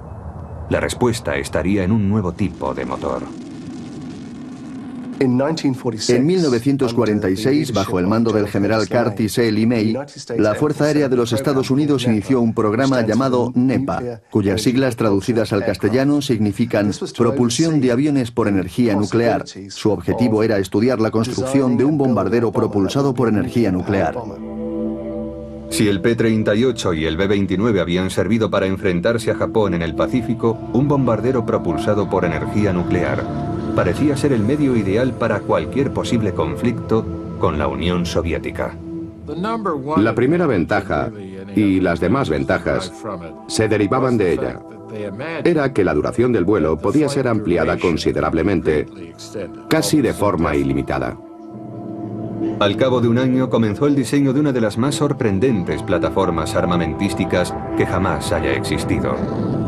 Un bombardero propulsado por energía atómica. En 1948 el jefe del recientemente creado Mando Estratégico era el general Curtis E. LeMay. Estuvo al frente de la ofensiva de bombarderos B-29 contra Japón en el Pacífico. LeMay tenía fama de polémico, lo que en la aviación militar llaman un halcón. Era un general al que no le importaba demasiado la población civil. Había combatido en la Segunda Guerra Mundial. Había estado al mando de bombardeos tanto en Europa como en Japón. Era un general típico de la Segunda Guerra Mundial, con el comportamiento típico de un general de aquella época. LeMay quería disponer de un bombardero que contrarrestara definitivamente la nueva amenaza soviética. Debía estar provisto de motores nucleares y ser capaz de permanecer en vuelo por tiempo indefinido. Se convertiría en la principal arma norteamericana en cualquier guerra futura. En términos militares, y considerado en el contexto histórico adecuado, fue una gran idea, porque se trataba de un bombardero que no estaría limitado por el combustible. Se dispondría de un bombardero de propulsión nuclear que transportaría bombas nucleares, Aviones que jamás se haya construido. Era un avión con dos puentes, el superior y el inferior. Tenía bar y disponía de camarotes con 2 literas. Definitivamente sería una forma lujosa, asequible para unos pocos, de cruzar el Atlántico en unas 7 horas y media.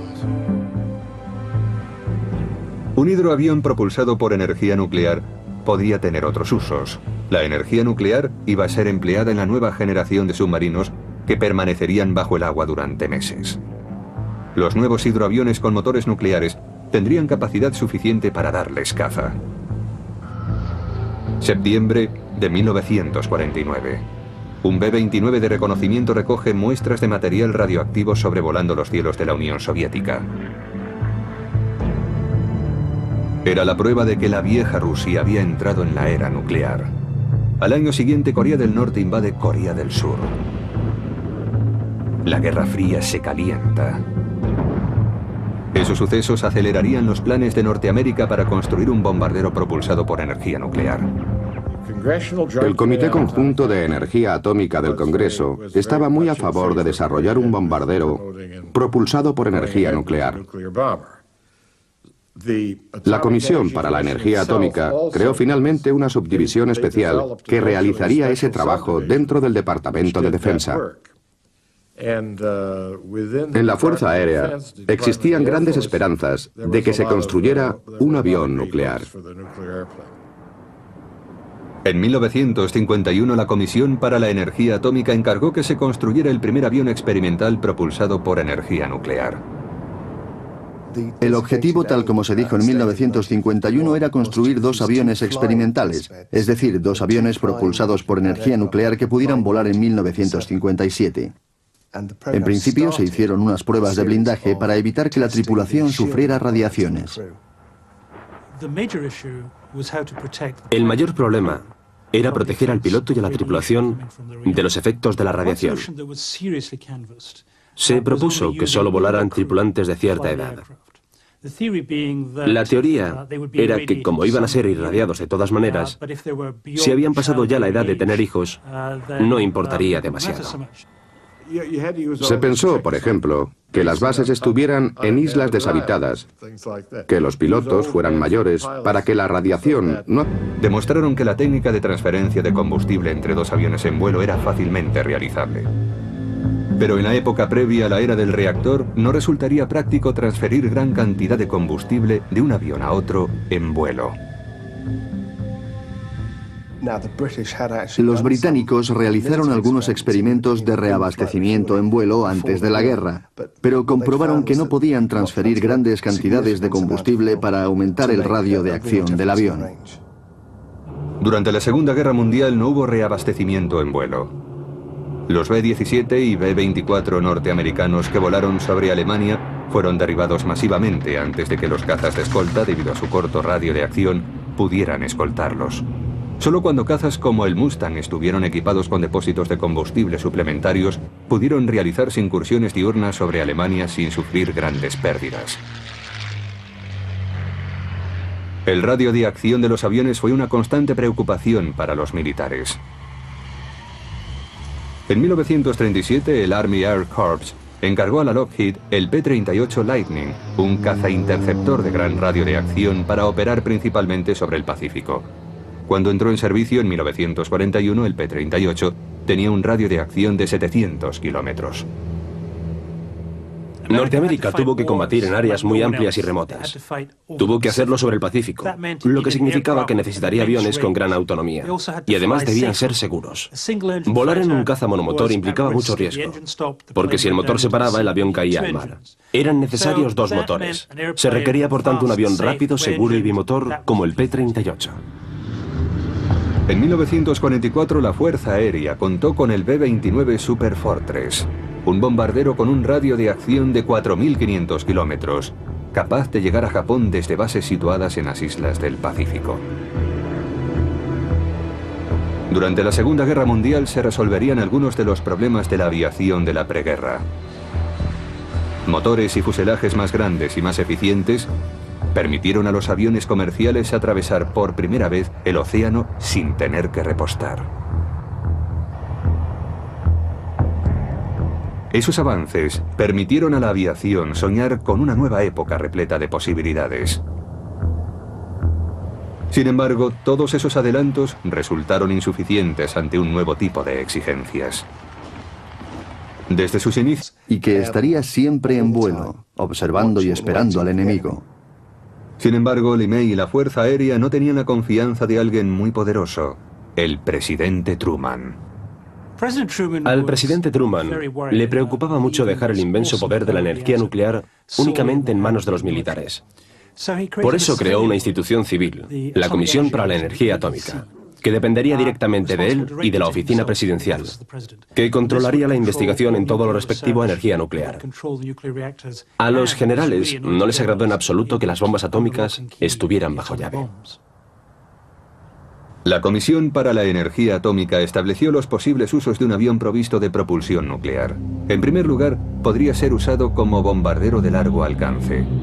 La energía del reactor nuclear le permitiría teóricamente volar durante meses sin repostar, usando solo una pequeña cantidad de uranio.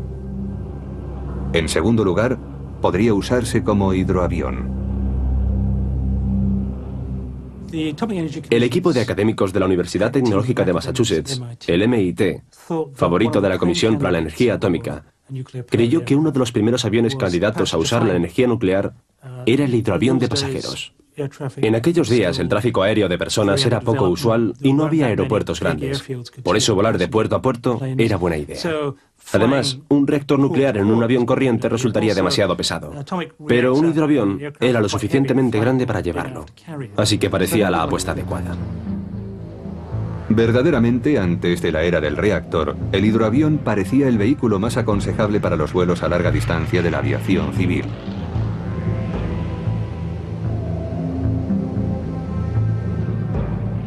El diseño permitía llevar muchos pasajeros.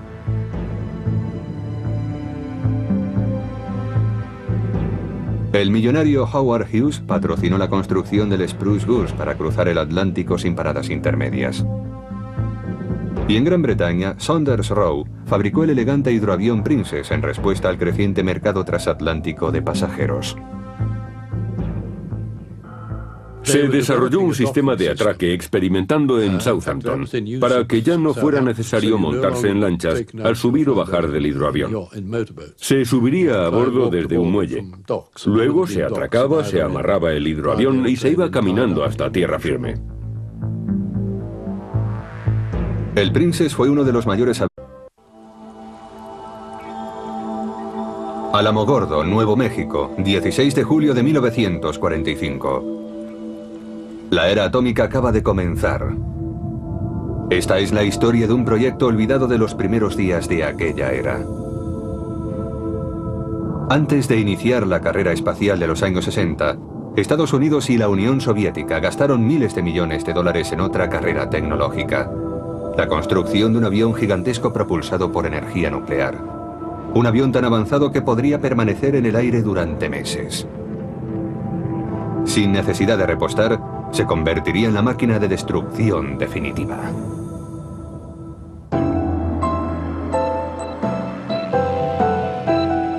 Aviones que nunca llegaron a volar. Episodio 3. El bombardero atómico. En la actualidad no se confía en la energía atómica, incluso se la teme. Pero justo después de la Segunda Guerra Mundial, las cosas eran diferentes. En Norteamérica la gente estaba cautivada por cierta manía nuclear. Se pensaba que pronto podría disponerse de una energía eléctrica tan barata que no merecería la pena poner contador. Habría coches, trenes, helicópteros y barcos propulsados por energía nuclear. La opinión general era muy favorable a la energía nuclear después de la guerra, e incluso durante los 20 años siguientes. Se decía que muy pronto estaría disponible y que sería casi gratuita. Se decían cosas como esa. Había quienes aseguraban que se podía utilizar para casi todo, especialmente para los transportes. Existía la idea totalmente disparatada, desde la perspectiva actual, de detonar bombas atómicas en los polos norte y sur para fundir el hielo y hacer que el clima mundial fuera más cálido. Y también habría aviones provistos de motores nucleares. Ya en 1942, Enrico Fermi y sus compañeros del proyecto Manhattan, de donde salió la primera bomba atómica, habían considerado la posibilidad de usar la energía atómica para propulsar un avión. La gran ventaja de dicho avión es que su radio de acción sería casi ilimitado. En 1950 el reabastecimiento en vuelo no había sido perfeccionado todavía, aunque los experimentos realizados por los británicos entre las dos guerras mundiales